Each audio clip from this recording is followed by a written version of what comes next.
Hello and welcome. I'm Otis Landerholm. I'm the founding attorney here at Landerholm Immigration A.P.C, where we fight for your American dream. Thank you so much for joining me today. Today I want to give my update on citizenship, and really we're talking about naturalization, the process of applying for U.S. citizenship.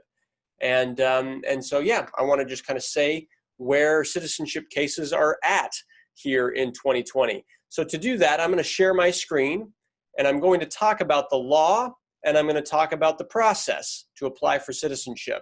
So here, we'll do my little slideshow. I'm going to swap these views, make my talking head a little bit bigger there. All right, Citizenship Update 2020. There's basically, this question is, who qualifies for US citizenship? The first requirement is you have to be over 18. Sorry, you can't see that error. Okay, must be over 18, all right? So if you've got a green card, you know, step one, wait until you're 18, and then maybe you'll be eligible depending on how long you've had it. Step two, or requirement number two, is your green card. You have to have had your valid green card for at least 5 years, okay? And there is an exception, there is a little asterisk there, because if you're living in marital union with a US citizen, you can apply after 3 years instead of 5, all right? You get an advantage, you get to knock 2 years off of the case if you are married to a US citizen and living in marital union with a US citizen. You can't just be married on paper. You have to show that you're living at the same address for those 3 years, and if so, then you can apply on the 3-year rule. All right, the third requirement is you have to take and pass a citizenship test. All right, 100 questions. You can get those questions at uscis.gov. They'll ask things like, you know, name 3 states that border Canada. They might ask, you know, how many senators does a state have? How many U.S. senators are there, right? 2 U.S. senators per state for a total of 100 U.S. senators in all the states. From the states. I'm now doubting myself. I think Puerto Rico also gets 2 senators. I should go back and double check that. Anyway, so you must take and pass your citizenship test. Step 4 is you've got to show that you have, quote unquote, good moral character. And so this is a issue that sometimes comes up for our cases. And so, the question here often, you don't have to be a perfect human being. Nobody is a perfect human being, all right? Have you sped, did you one time, not stop fully at a 4-way stop sign and, nobody is like the perfect human being. So you don't have to be, all right? What good moral character requires and what they're really looking for is, have you ever been arrested? And if so, what happened? All right. Did you ever, do you owe alimony and child support? And if you do owe alimony and child support, are you paying it? All right. Do you owe back taxes to the IRS? And if you do, are you paying it? Right. As long as you are complying with any legal obligation that you have, then you should be okay for the good moral character requirement. And it's not good moral character forever. It's good moral character for the period that we talked about above. It's either the 5 years, or if you're going under the 3-year rule, it's 3 years of good moral character. All right. So you have to speak basic English, which I should highlight the word basic there. You do not have to be fluent. You do not have to be a native English speaker. It's basic English. All right. You have to be comfortable enough to talk about your immigration case a little bit, and you have to be comfortable enough to take and pass the citizenship test in English, and to discuss the basic information that's listed on your N-400 form when you are in the interview. All right. This is not a stated requirement, but it's recommendable, right? It's going to be simpler if you've never left the US for more than 6 months, all right? If you have left for more than 6 months, sometimes it's still winnable. There's still arguments, but you'll have to argue that your leaving was not a quote unquote disruption to your continuous physical presence in the United States, all right? And the next requirement is you have to have lived within your district for at least the last 3 months. All right. And now there's one other physical presence requirement. And so, sorry, let me explain number 7. Your federal district is basically the region of the state that you're in.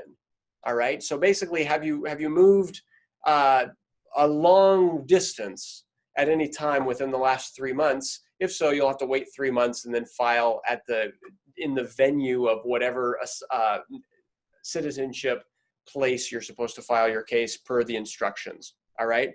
There's one other physical presence requirement that's not on here, and that is, of the 5 years, you have to have at least half of that time physically present in the U.S., which most of our clients definitely have that. But every once in a while, you get somebody that, yes, they never left for more than 6 months, but they've got a lot of trips in and out, in and out, in and out, in and out.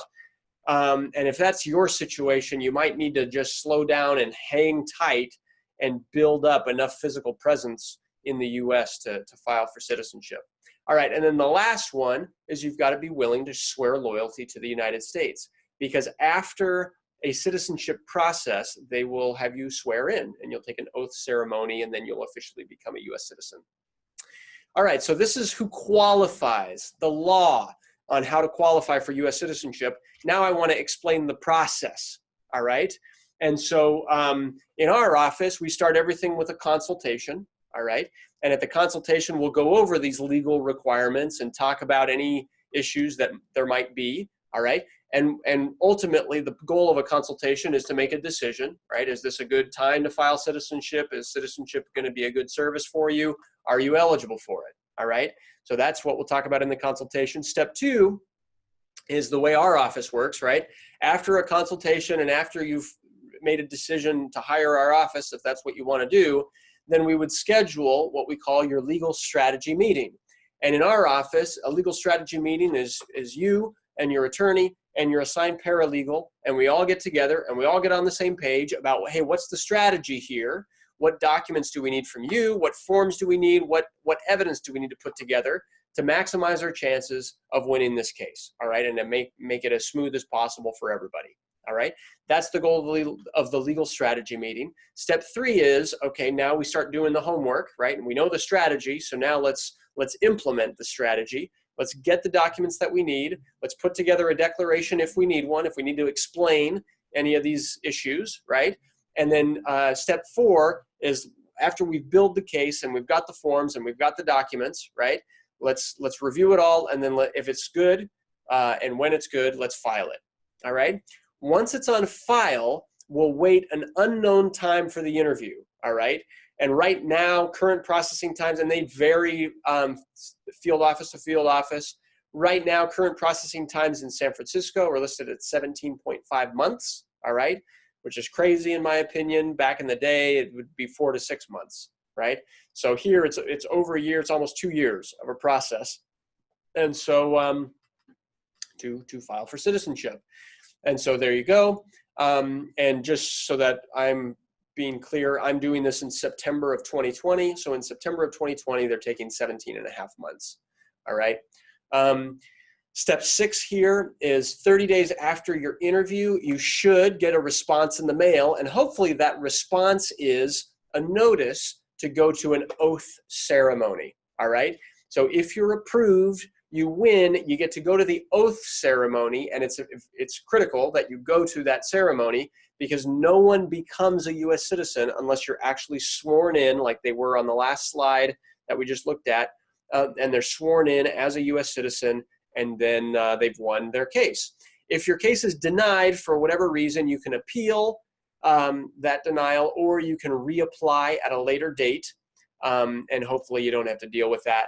And hopefully we can just win you citizenship, all right? In certain instances, I should say this also, in certain instances, if you're denied for reasons like they found a serious problem in your case, like that arrest that you had, you ended up getting convicted, or it was for something related to an issue that could cause quote unquote deportability. If there's a serious issue in their case, then citizenship can be a risky process, all right? because in some instances, they'll deny your citizenship and send you to immigration court and submit allegations that they think that you are quote unquote deportable, and they'll try to take your green card away. All right. So that's where citizenship cases go very much wrong. And I hope that that doesn't happen. And that's why we take precautions and do things like a legal strategy meeting and do things like reviewing your full record, right, before getting into the process. And those are strategies that you can take also to make sure that your case doesn't, doesn't go south and doesn't have something really wrong happen. All right. So I hope this was helpful. If it was, please give us a thumbs up here on our YouTube channel. Please subscribe to our channel.